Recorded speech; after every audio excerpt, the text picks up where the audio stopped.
টাঙ্গাইলের ঘাটাইলে বৈরী আবহাওয়া উপেক্ষা করে নানা কর্মসূচির মধ্য দিয়ে ৩ দিনব্যাপী উপজেলা বিএনপি ও ইউনিয়ন বিএনপির আয়োজনে বাংলাদেশ জাতীয়তাবাদী দল বিএনপির প্রতিষ্ঠাতা শহীদ প্রেসিডেন্ট জিয়াউর রহমানের ৪৪তম শাহাদাত বার্ষিকী পালিত।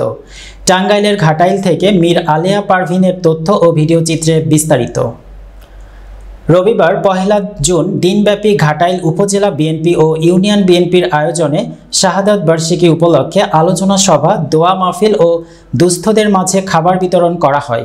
এতে প্রধান অতিথি হিসেবে উপস্থিত ছিলেন বিএনপি চেয়ারপারসন এর উপদেষ্টা, টাঙ্গাইল ৩ ঘাটাইল আসনের বারবার নির্বাচিত সাবেক সফল এমপি ও মন্ত্রী বীর মুক্তিযোদ্ধা লুৎফর রহমান খান আজাদ।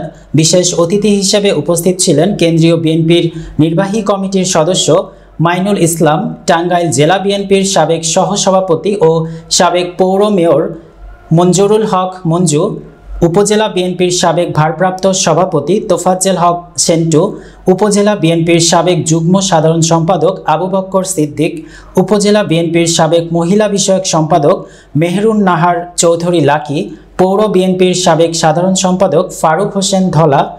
অন্যান্যের মধ্যে উপস্থিত ছিলেন উপজেলা বিএনপির সাবেক যুব বিষয়ক সম্পাদক কামরুজ্জামান ভূঁইয়া জামাল, পৌর যুবদলের সাবেক সভাপতি ও ৯ নং ওয়ার্ড কাউন্সিলর মোহাম্মদ শহীদুল ইসলাম শহীদ, রসুলপুর ইউনিয়ন যুবদলের সাবেক সভাপতি আল আমিন সহ ইউনিয়ন বিএনপি, যুবদল, ছাত্রদল, মহিলা দল, অঙ্গ ও সহযোগী সংগঠনের নেতাকর্মীবৃন্দ।